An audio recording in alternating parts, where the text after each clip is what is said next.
20 on ID. A wild ride on a country road. Oh my God. Oh my God. And an 8,000-pound truck with a drunk teen behind the wheel, playing chicken with other people's lives. Oh Lord, oh yes, there's another child in the ditch. 4 innocent people dead.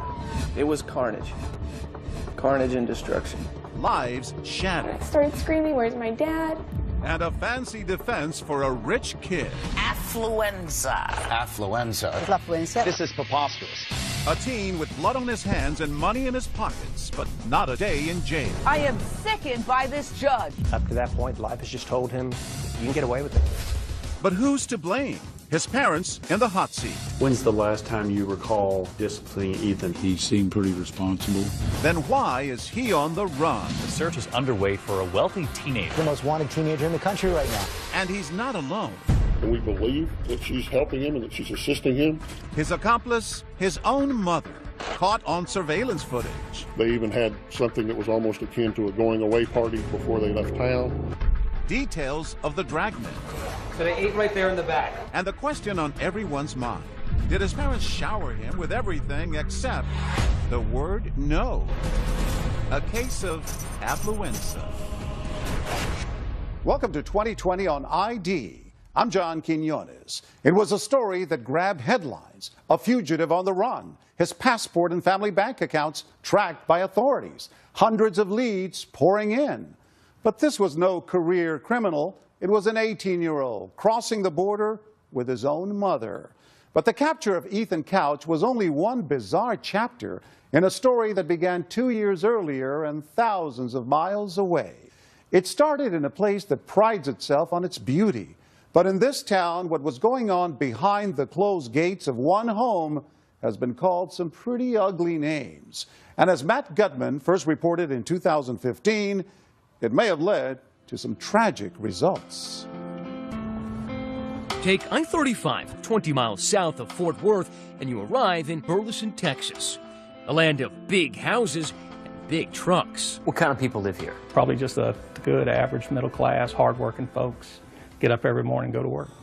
It was the night before Father's Day, and Eric Boyles was spending it with his wife Holly and daughter Shelby. Shelby and Holly called out and said, "Eric, come here." When I walked through the door, they were standing at the window to the front. Eric's wife and daughter were looking out onto a scary sight. A young woman driving a white SUV had spun out just in front of their house and was now standing by her disabled car. So the girls headed out the front door. The driver of the SUV called for help while Shelby and Holly waited with her. That same night, down the road from the Boyles house, Lucas McConnell's family was hosting a party organized by their youth pastor, Brian Jennings. He was one of the closest people that I had who wasn't family. I was around him all the time. Around 11 p.m., with the party winding down, Brian needed to return some tables and chairs to his church. Lucas and a friend jump into the back of Brian's white truck, and they head down the road that would take them right past the Boyles house. I remember we saw a car on the right-hand side of the road, and he decides to pull over. It was that disabled car, along with Holly and Shelby Boyles, standing on the road with the driver. We're trying to get out of the car, and he tells us, he's like, "No, y'all sit tight. I'll be back in just a minute." With Brian Jennings on the scene, there are now 4 people by the side of the road. Meanwhile, a third location just a few houses down, there's another party in progress. But this one's not so innocent. 16-year-old Ethan Couch is there with 7 friends. They're drinking, they're having a good time, and then the young woman needs to go to the convenience store. 8 teenagers load into Ethan's souped-up fire engine red pickup. 6 in the cab, 2 in the flatbed, and head on out the road. Ethan guns it, hitting nearly 70 miles an hour in seconds. His truck barreling towards those bystanders near the Boyles family mailbox. Chance is bringing together a crowd of people whose lives are about to violently collide. The red pickup truck, packed with 8 teenagers, 2 in the flatbed, loses control and swerves into a ditch, sideswiping that disabled white SUV, then mowing down those 4 bystanders, crashing into Brian Jennings' white truck before flipping over into a tree. Eric Boyles is inside when his world changes forever.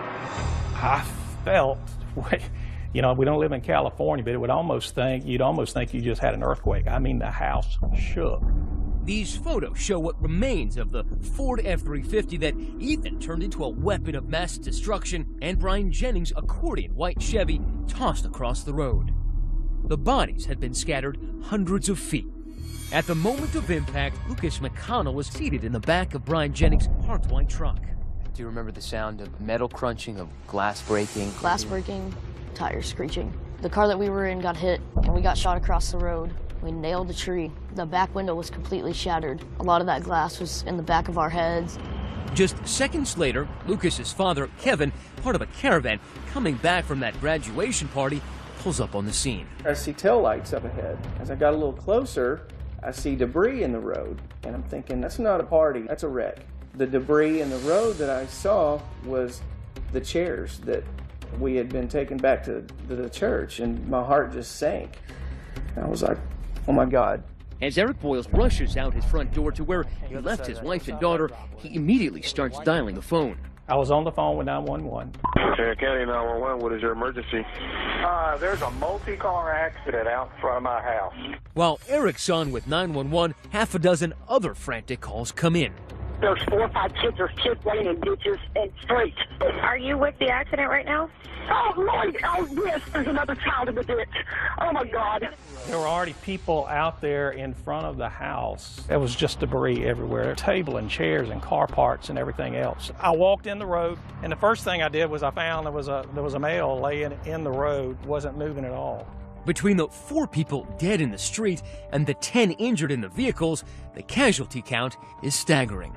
Eric Boyles was yelling for his wife Holly and daughter Shelby. I'm calling out Holly and Shelby as I walk, and I kind of got halfway between the road and my fence. And that's when I found Holly. And when I found her, I mean, there was no doubt that she was gone. And then it was a matter of, okay, so where's Shelby? About 20 feet down the road, Eric sees a young woman, her body thrown up against the fence. Everything told me this should be Shelby. It didn't look like Shelby.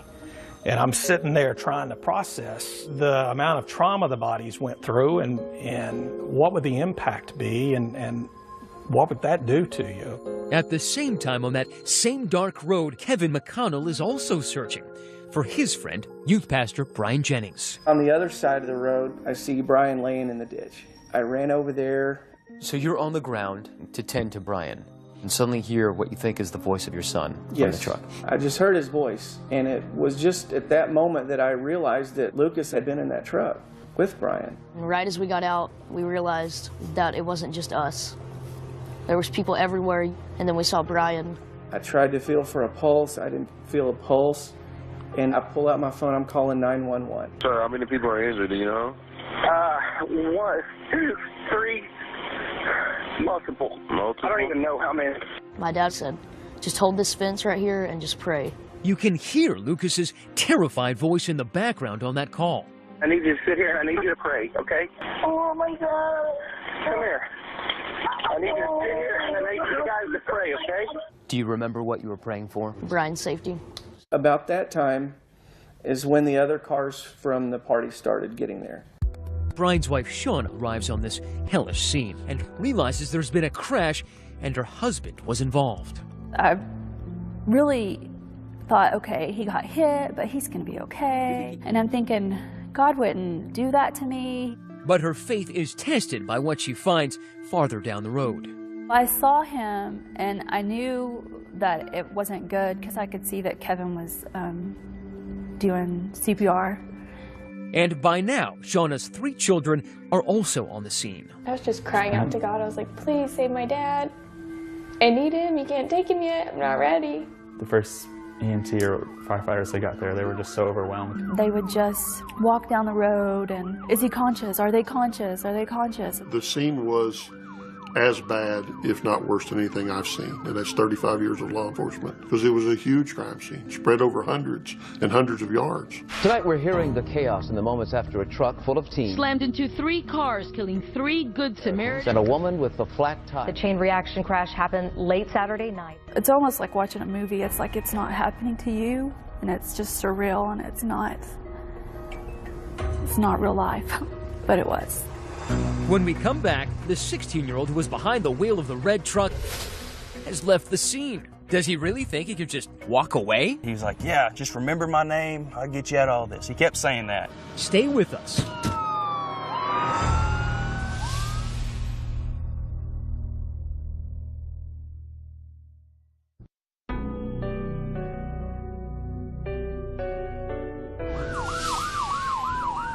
The carnage out on Burleson-Retta Road looked like a plane crash. 4 people killed instantly, over 100 onlookers, first responders, and victims' families, like Eric Boyle's, jamming the street. I've never been in the military. I've never experienced war, but I can appreciate what they go through. Local news crews capture this footage, authorities scanning through the wreckage. They needed to find the person responsible for the crash. As it turns out, police wouldn't be the first to do that. What condition was he in? He was unconscious.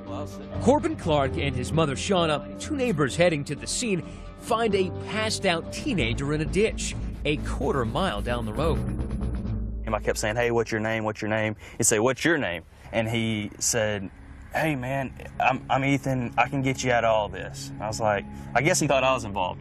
But he was like, yeah, just remember my name, I'll get you out of all this. He kept saying that.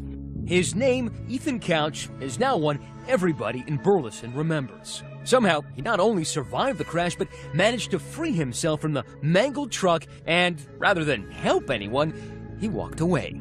The police came, and they said, we need to get you into an ambulance. Was he struggling with the officers? He kept trying to shake them off, saying, I don't need all this. Once Ethan Couch was found, the story came together pretty quickly. That shocking story would turn sadness into outrage. Get this, Ethan's a 16-year-old living the life of an adult by himself just 7 doors down from Eric Boyle's. Ethan was supposed to be cleaning up the place so it could be sold. Where were his parents? Well, Fred and Tanya Couch had already moved on up to this sprawling place in Fort Worth.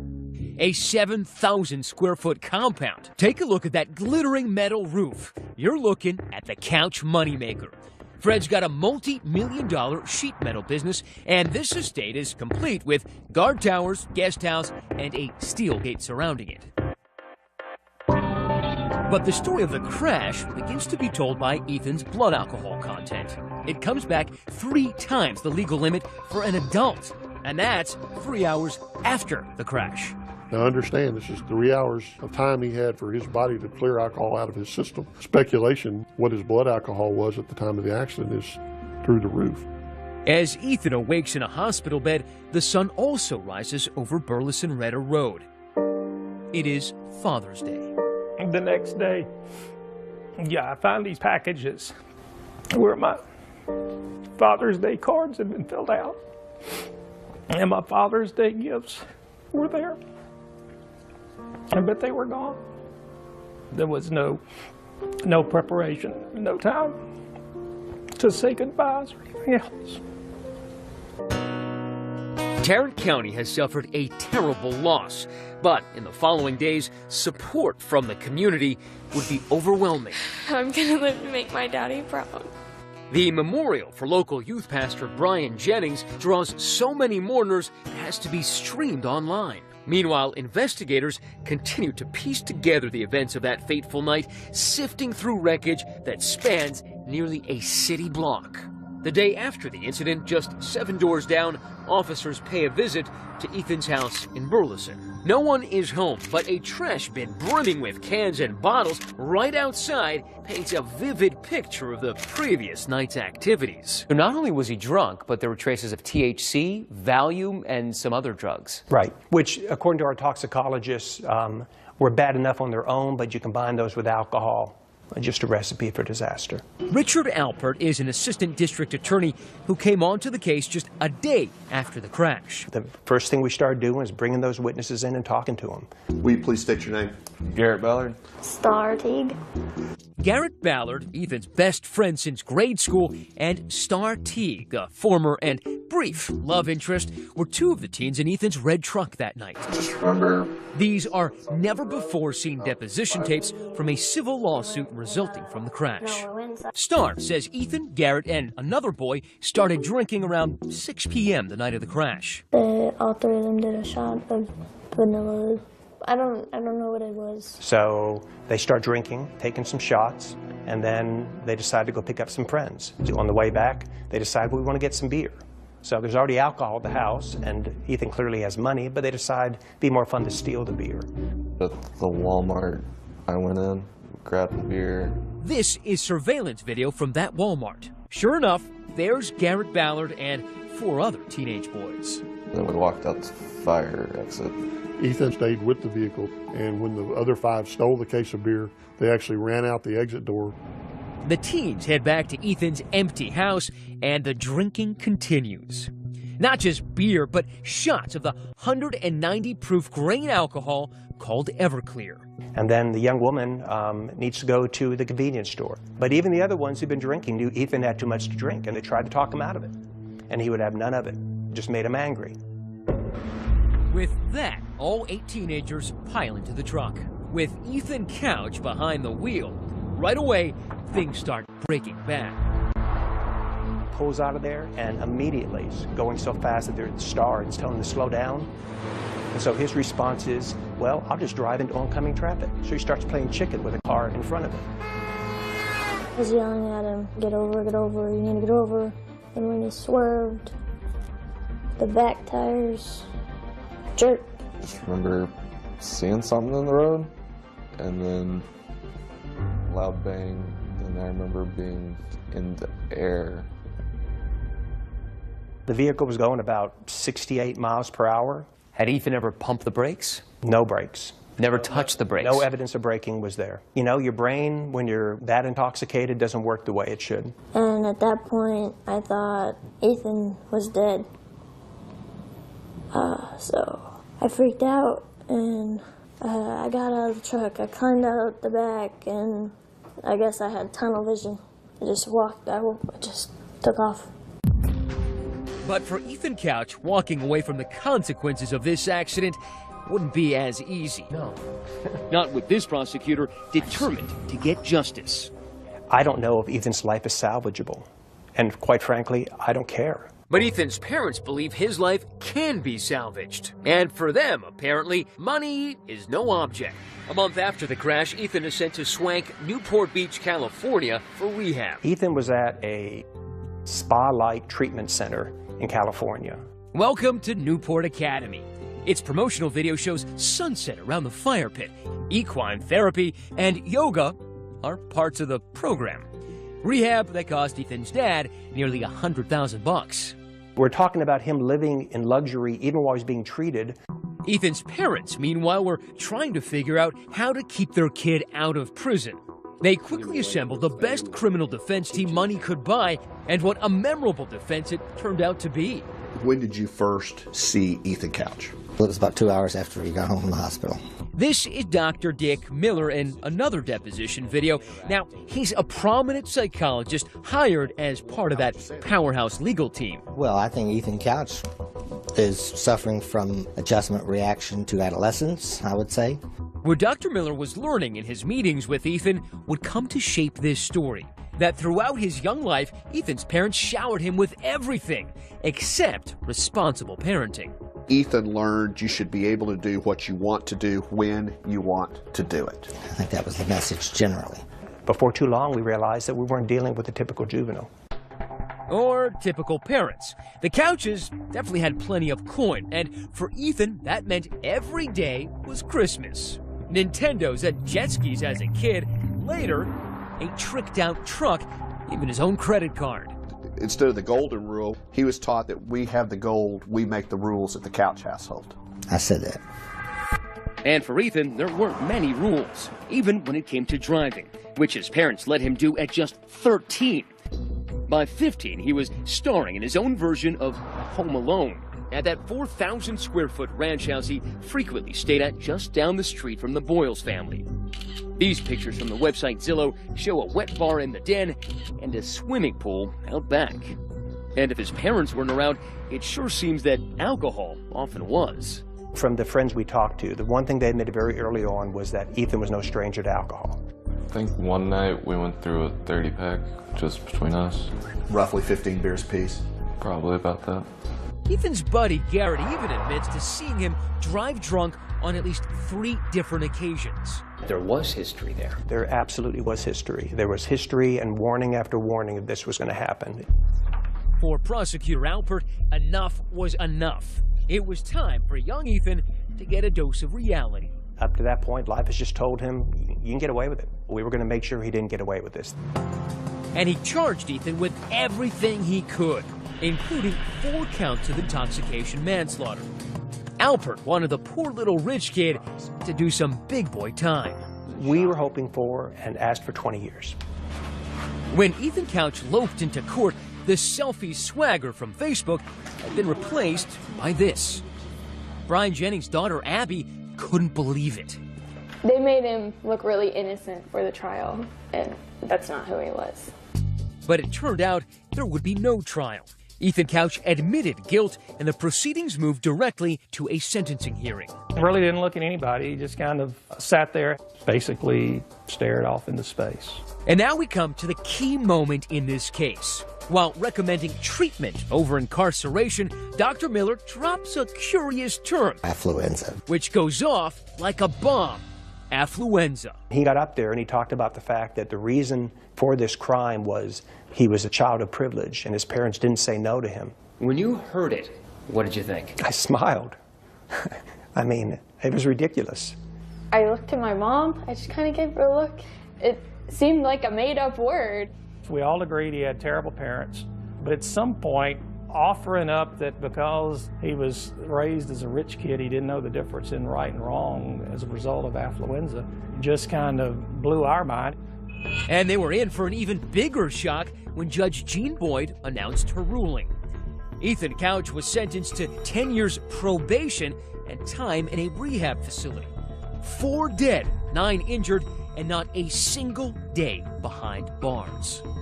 WFAA reporter Jim Douglas covered the case. What was the reaction? Volcanic, mainly aimed at Judge Jean Boyd, longtime juvenile court judge here. She really never even got through with her sentencing. The place kind of lit up, and the bailiffs escorted her out pretty quick. I felt like the judge spit in my face. The media crushed to get a shot of the boy who cried affluenza. To me, it's not right. He'll be feeling the hand of God. Money always seems to keep Ethan out of trouble.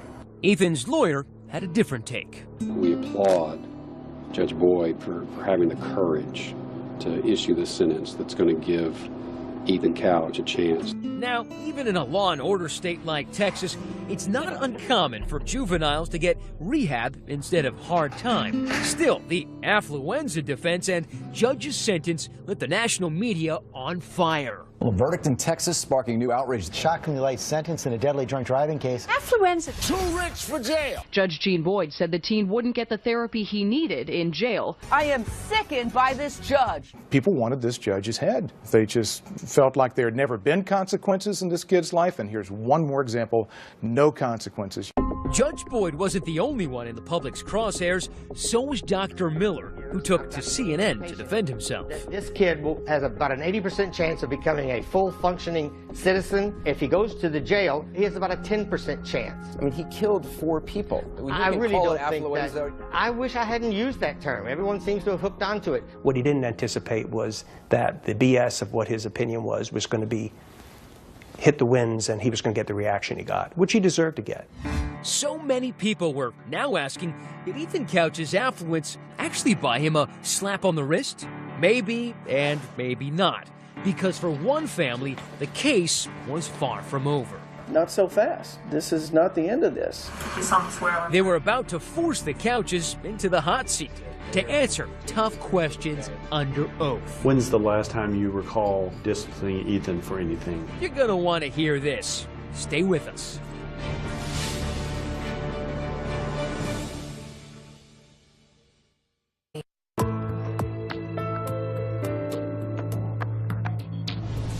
Six months after a drunk driving crash killed 4 people and injured 9, 16-year-old Ethan Couch has been sentenced to rehab and 10 years probation. His defense?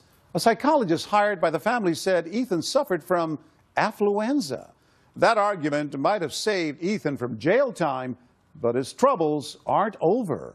Once again, here's Matt Gutman. If Ethan Couch's affliction was excessive wealth, the victims' families were eager to provide a remedy. 5 of the families involved in the fatal crash brought civil lawsuits against the Couches and their family sheet metal business. While Ethan was spending 8 months in a state-run rehab getting well, the Couches settled those suits without admitting any wrongdoing. Never once has Ethan apologized in any shape or form.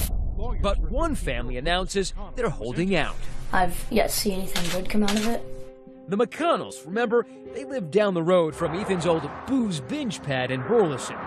15-year-old Lucas was injured in the crash. Now they are determined to have their day in court. I thought, not so fast. This is not the end of this. So when your parents told you that they decided to go through with an actual court case, what did you tell them? I was ready for that. A lot of people were ready to hear something they'd never heard before. The boy and his parents at the center of this story speak. Tell us your name, please, sir. Ethan Couch. Tell us your name, please. Tanya Couch. Please state your name. Frederick Anthony Couch. It fell to lawyers Greg Kuntz and Todd Clement to extract the peculiar family history that shaped young Ethan's life. His parents seem like, regular old Texas parents in some ways. There's nothing regular about the Couches. Fred Couch, a rags-to-riches millionaire, has his own history with the law. And get a load of what he allegedly said during a 1992 stop for, you got it, a DUI.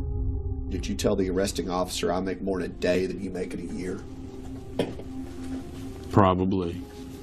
Fred and Tanya had an on-again, off-again marriage, the second for them both. The kind of fractured family life which might require extra care for an only child entering adolescence. Instead, these lawyers say the Couches let Ethan fast forward into adulthood. People don't allow their kids to drive at 13. You understood if he was, at any time he was under 16, he was never to be driving by himself. Yes.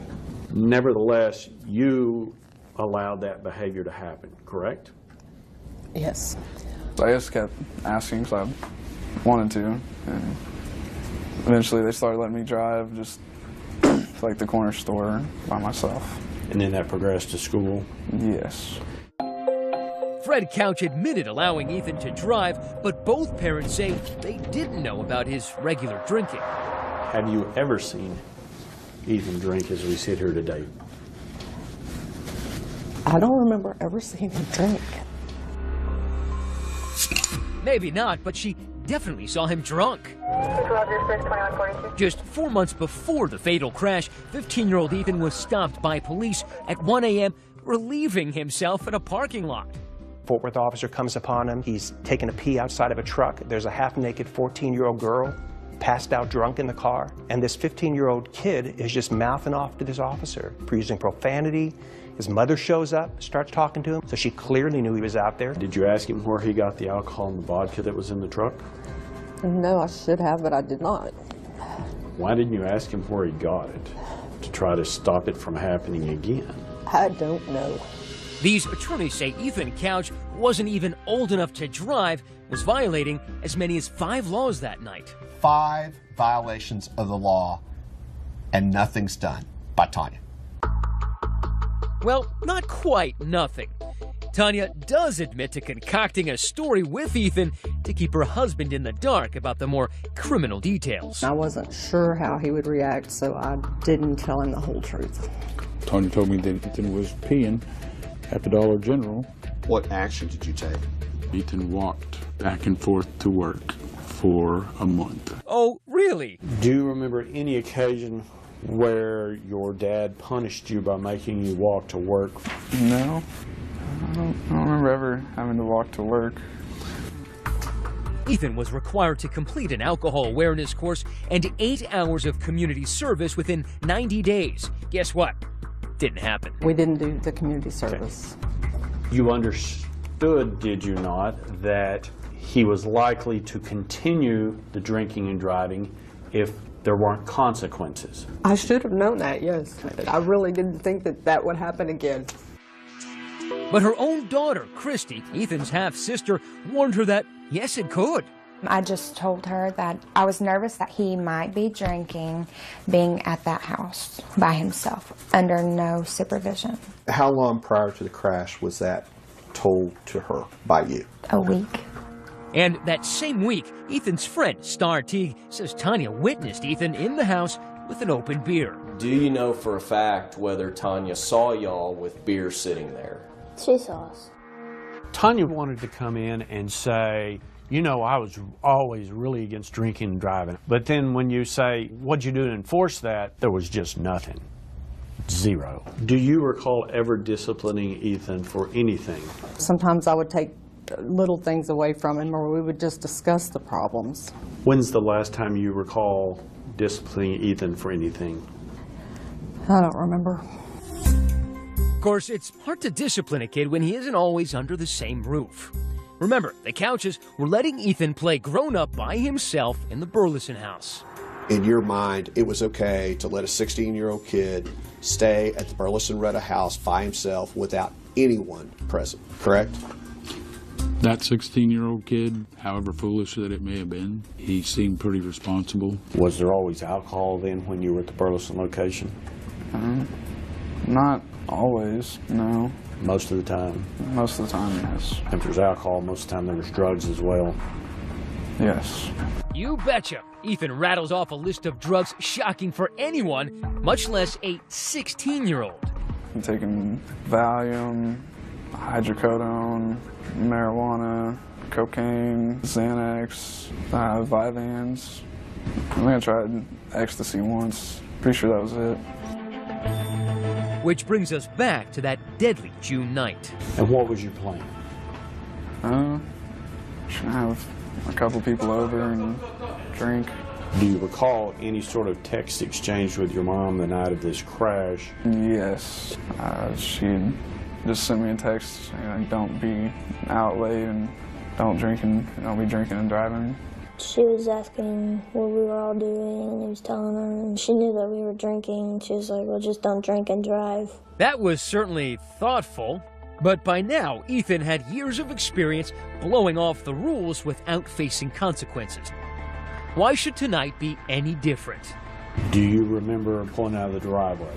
No, really. I had just a picture in my head of just turning out of the driveway, but that's it. What's the next thing you recall? Waking up handcuffed to the hospital bed. And after all this, Ethan's father actually distances himself from the Affluenza defense he paid for. I don't even know that I believe Affluenza is real. 16-year-old Ethan And despite all the terrible media coverage, attorneys blame over coddling by his wealthy parents. His parents maybe need to do a little talking as well. Even being branded the worst parents ever, Fred defends his family. I don't think we're profoundly dysfunctional. Did you teach Ethan that wealth bought privilege? I don't believe I ever intentionally tried to teach him that. Did you teach Ethan that indeed because your family was wealthy that the rules didn't apply to you? Never. The McConnells are eager for a civil jury to hear every word of this testimony. I feel like it needs to be done. Why? Because I haven't seen any punishment. But the Couches are as determined to avoid another courtroom as they are to avoid our cameras. Mr. Couch, stay with us.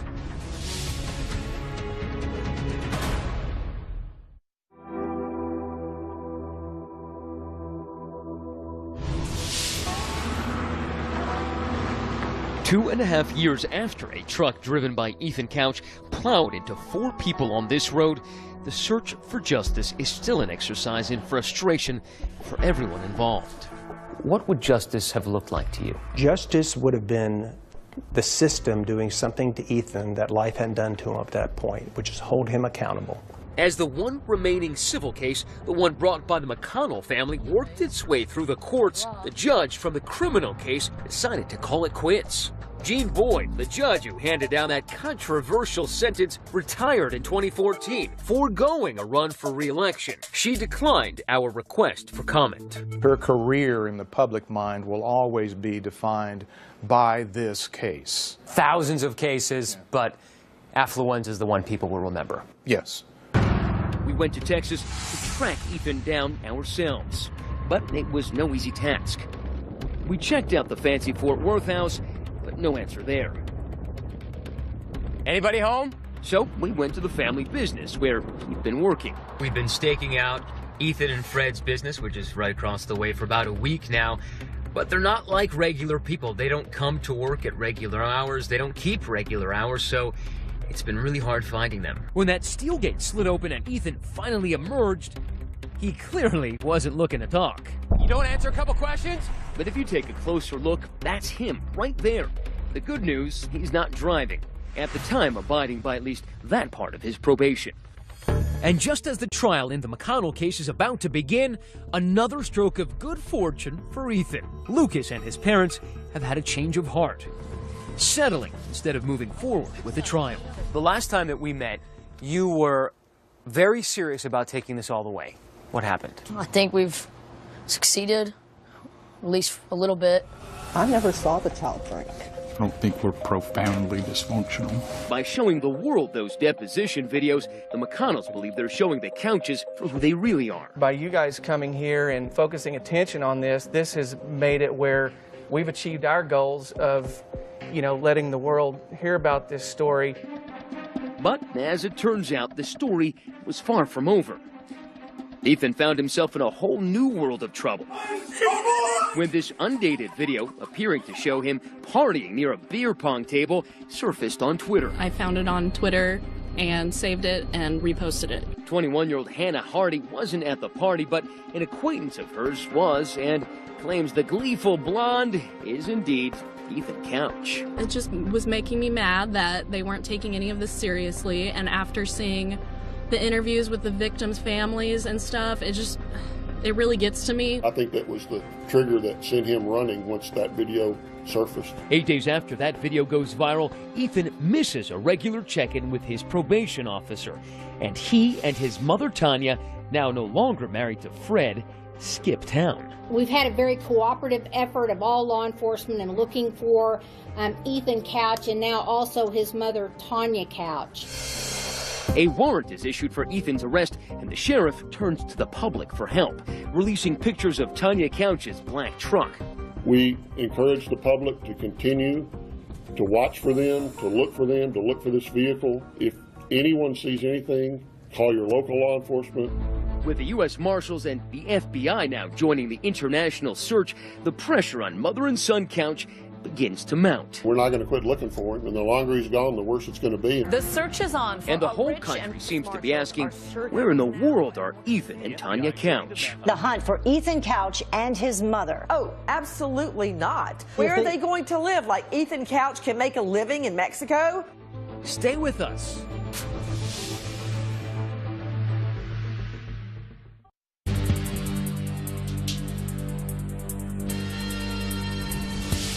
The Texas teenager who killed 4 people. The case made national headlines. As the Affluenza team, a manhunt underway right now. A week after a video of Ethan Couch surfaced on Twitter, raising questions about whether he violated probation, the infamous Texas teen has disappeared. His mother and son apparently on the run together. The manhunt for 18-year-old Ethan Couch is intensifying, jumping his probation and setting off an international manhunt with the U.S. Marshals and FBI crossing the border to track him down. Authorities finally catch up with him here in Puerto Vallarta, Mexico. The resort town may be known for its beautiful beaches, but it's in this gritty $80 a month apartment building where Ethan and Tanya Couch's Mexican vacation comes to an abrupt end. A neighbor snapping this photo of Ethan cuffed and being let out by authorities. His black hair and goatee so different from the blonde kid who ambled into court just 2 years earlier. Ethan and Tanya had been on the run for 3 weeks, absconding to Mexico in Tanya's black truck. They'd probably driven that to the border and then crossed over the border. And get this, according to Sheriff Anderson, before taking off, they took some time for goodbyes. They even had something that was almost akin to a going away party before they left town. While on the run in Puerto Vallarta, eating at this local restaurant. So they ate right there in the back. And here's Tanya on surveillance video in a tank top chatting up a butcher at a nearby store. 2 days later, there's Ethan in that same shop, breezily talking to a worker while buying chicken nuggets, leaving with that wave. Just 2 hours later, Ethan and his mom would be detained. Their downfall? Authorities say a call for a Domino's pizza delivery. Instead of a piping hot pie, though, it was Mexican officers who showed up. Shipped back to the U.S., Tanya was charged with hindering the apprehension of a felon. Her bail set at $1 million. That is a third-degree felony in Texas. It carries a range of punishment of 2 to 10 years in the penitentiary. I think she deserves to be incarcerated. Tanya Couch's attorney released a statement saying, in part, while the public may not like what she did, Tanya did not violate any law. As for Ethan, he was brought back to Texas in handcuffs to be held in juvenile detention as a flight risk. But when he turns 19, his case will be moved to adult court, where, if he breaks probation again, the consequences will be much higher. He could be looking at 10 years on each death, which is a potential of 40. Meanwhile, Eric Boyles, who lost his wife and daughter in Ethan's drunken crash, is still in that same house. You know, a lot of people would ask, why stay here? Actually, people may not understand this, but there's probably a little bit of peace knowing where they were. Faith, family, and friends is the only thing that gets you through it.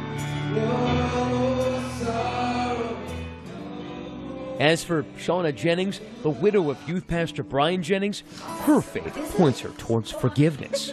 It's a daily decision to forgive. Because it's so easy to hate, isn't it? It is, but that doesn't do anything except punish you. I can't live my life bitter or angry. In April 2016, Ethan Couch's case was officially moved to an adult court, and for the first time, a jail sentence in the deaths of the 4 victims, 180 days each, a total of almost 2 years. As for Ethan's mother, Tanya, her bail was later lowered to $75,000, and she was formally indicted for her role in helping Ethan elude authorities. She has pled not guilty and is awaiting trial. I'm John Quinones. Please join us next time for another edition of 2020 on ID.